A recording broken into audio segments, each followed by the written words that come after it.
कहानी की दुनिया चैनल में आप सभी का स्वागत है। दोस्तों, सुजाता ने अपने बेटे नील के लिए लड़की ढूंढने के लिए सभी रिश्तेदारों दोस्तों से कह दिया था। उसे एक बहुत अच्छी लड़की की तलाश थी। वह अपने पति राघव से इस बात पर चर्चा करती कि जब दुल्हन इस घर में आएगी तो घर कितना खुशहाल हो जाएगा। चांद सा टुकड़ा लाऊंगी अपने राजकुमार के लिए। नील से भी बार बार पूछती कि लड़की तुझे कैसी चाहिए, पर नील हंसकर टाल देता था। क्या मम्मी, अभी कहाँ, मुझे अभी बहुत कुछ करना है। उम्मीद नहीं थी कि नील फोन पर अपनी पसंद की लड़की को चुनकर उसके सामने रिश्ते का प्रस्ताव ले आएगा। सुजाता के लिए ये एक बहुत बड़ा धक्का था। शाम को 2 कप चाय के साथ सुजाता ने अपने पति के पास बालकनी में बैठ गई। राघव ने पूछा, क्या हुआ सुजाता, आज चीनी डालना भूल गई क्या चाय में? अच्छा। सुजाता का ध्यान विचारों से हटकर चाय की तरफ गया। मैंने ध्यान नहीं दिया, अभी लाती हूँ। सुजाता चाय के लिए चीनी लेकर आई और चम्मच से कप में घुमाकर मिलाती जा रही थी। पता नहीं कैसी होगी नील की पसंद, हमसे घुलेगी मिलेगी या नहीं, मन ही मन उधेड़-बुन में लगी थी। राघव ने कहा, बड़ी चुपचाप हो, क्या बात है? नहीं, ऐसा कुछ नहीं है। आज सुबह नील का फोन आया था। उसने बताया कि माँ, आपको लड़की देखने की जरूरत नहीं है, मैंने लड़की पसंद कर ली है। सुजाता के पति को जब उसने नील से हुई बातचीत के बारे में बताया तो वो पूछने लगे कि अच्छा, कौन है लड़की, कहाँ से है और क्या करती है? कुछ पूछा कि नहीं? सुजाता ने जवाब दिया नहीं। मैंने सोचा कि मिलकर बात कर लेंगे, आ रहा है। अगले दिन नील की पसंद का नाश्ता और खाना बनाकर फुर्सत से जैसे ही बैठी तभी नील आ पहुंचा। आते ही मम्मा मम्मा करते हुए गले से लिपट गया। क्या बात है, आज बहुत खुश है? सुजाता ने बोला। इस पर वो कहने लगा कि मैंने आपको माही के बारे में कल बताया था ना, यह देखिए, यह उसकी फोटो है। कुछ घबराई नजरों से फोटो को देखने लगी। लड़की अच्छी थी, वैसे भी ना कहने का तो कोई सवाल ही नहीं उठता था। नील की पसंद की थी, पर अपने लिए अपनी तरह से रिश्तेदारों में जान पहचान की लड़की देखने की उनकी इच्छा हमेशा रही है। राघव ने सुजाता को इस बारे में के पहले ही समझा दिया था कि नील को ही जिंदगी बितानी है, नील की पसंद माननी चाहिए। एक तरह से सुजाता भी अपने मन को समझा चुकी थी और अपने बेटे की खुशी में खुश रहना चाहती थी। कैसी है मम्मा? नील ने उत्सुकता से पूछा। प्यारी है, कहाँ रहती है, क्या करती है? सुजाता ने जवाब देते हुए कहा। उसने कई सवाल कर डाले। माँ, मेरी कंपनी के पास एक कंपनी है, उसमें जॉब करती है। उसके घर में उसके मम्मी पापा, एक छोटा भाई है। आपसे मिलवाना चाहता हूँ। नहीं बेटा, तुमने पसंद कर ली है तो हमने भी पसंद कर ली, उसके पापा ने कहा। उसके मम्मी पापा बात कर ले, फिर हम इस रिश्ते को आगे बढ़ाएंगे। नील ने सुनकर बहुत खुश हुआ और माही के मम्मी पापा का नंबर तुरंत अपने मम्मी पापा को दे दिया। कुछ दिन बाद दोनों का रिश्ता पक्का हो गया।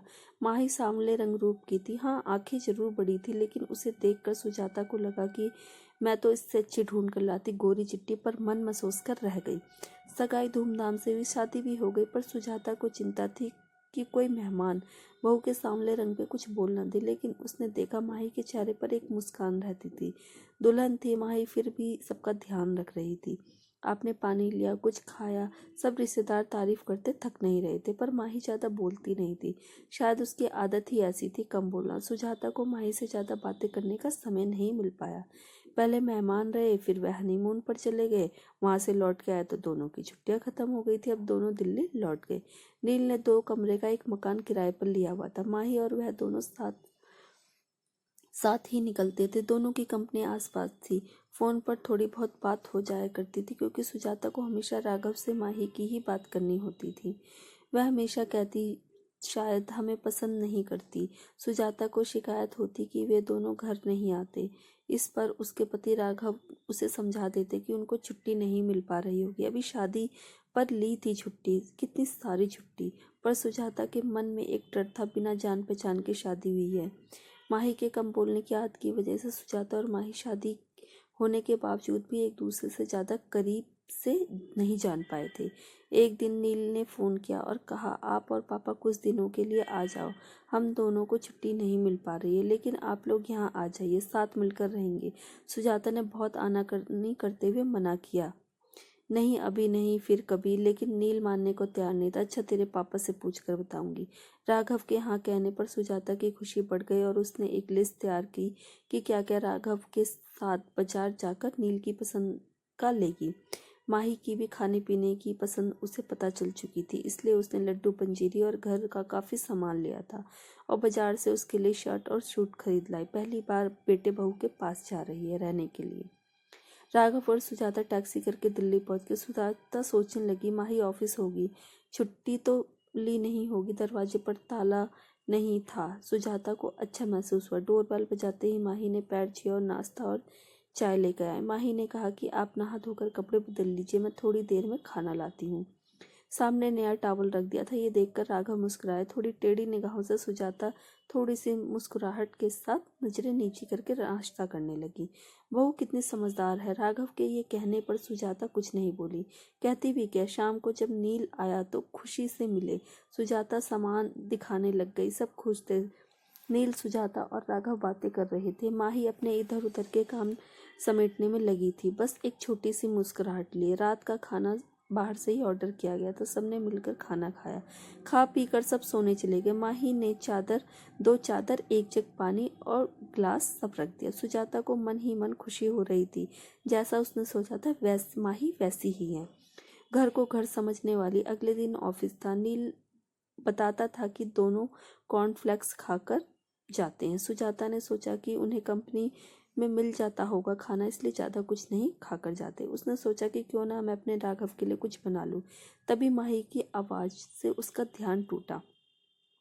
माँ, नाश्ता रेडीमेड है, ढोकला नील ने बाजार से ला दिया था। सुजाता ने देखा माही ने नया सूट पहन लिया था। वो सूट था जो सुजाता लेकर आई थी। माही ने आगे बोला, खाना बना दिया है, खा लीजिएगा। अपने दिए सूट को माही देखकर सुजाता को बहुत खुशी महसूस हुई। माही ने दिए का मान रखा। सुंदर लग रही थी माही। सुजाता ने धीरे से कहा और तुरंत बात पलट दी। अरे मैं बना लेती नाश्ता। माही कहा, नहीं माँ जी, आप क्यों काम करेंगे, अच्छा चलते हैं, कहकर गले लगकर ऑफिस के लिए निकल गई। सुजाता ने माही की आंखें पढ़ ली थी कि बिजी होने पर भी छोटी छोटी बातों का ध्यान रख रही थी। माही, राघव सुनो, सुजाता ने अपने गालों पर हाथ रखकर कहा। मुझे माही के गले लगने का स्पर्श देर तक महसूस हो रहा है। आज बेटी होती तो ऐसे ही गले लगती। ने भी अखबार पढ़ते पढ़ते भावुक दिल से कहा, हाँ। लेकिन अगले दिन राघव ने सुजाता से कहने लगी, क्या फायदा हमारे आने का, दोनों को छुट्टी ही नहीं मिल रही और टाइम भी नहीं बिता पा रहे हमारे साथ। राघव ने कहा, हाँ में हाँ मिला दी। सुजाता कहने लगी कि 1-2 दिन में हम यहाँ से चले जाएंगे। अगले दिन माही सुबह ही नाश्ता बनाने में लग गई। सुजाता ने माही से कहा, तुम तैयार हो जाओ, मैं ये सब कर लूंगी। नहीं माँ, आज शुक्रवार है, हम दोनों ने छुट्टी ली और शनिवार इतवार की तो छुट्टी ही होती है।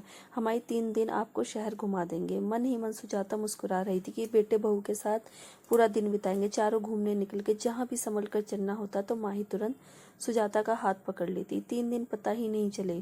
अगले दिन सुजाता सुबह उठकर रसोई में आई। माही तुरंत बोली, मम्मी जी कुछ चाहिए तो नहीं। सुजाता ने कहा, मैं तो इसलिए चली आई कि दोनों मिलकर काम कर लेंगे, सब काम जल्दी हो जाएगा। ये सुनकर माही मुस्कुरा दी। दोनों ने मिलकर नाश्ता बनाया और माही ऑफिस के लिए तैयार होकर निकल गई। नील और माही चले गए। सुजाता राघव से माही की तारीफ किए जा रही थी और राघव मुस्कुरा रहे थे। तुम वही हो जो माही के लिए इतना डरी बैठी थी। सुजाता धीरे से मुस्कुरा दी थी। शाम को नील और माही ऑफिस से आए। खाना खाते समय राघव ने कहा, नील हम कल जाने की सोच रहे हैं। नील ने कहा, अभी तो कुछ और दिन, अभी तो खूब मन लग रहा है। आप अकेला तो महसूस नहीं कर रहे? नहीं बेटा, तुम्हारी मम्मी साथ में है, दिन में आराम से कट जाता है। कभी टीवी देख लेते हैं, कभी अखबार पढ़ लेते हैं, ऐसे में ही समय का पता नहीं चलता। नील ने कहा, तो फिर क्यों जाना है। खाना खाने के बाद बर्तन समेटकर माही कमरे में आकर बोली, मम्मी जी शाम को ऑफिस से आकर बहुत अकेलापन लगेगा।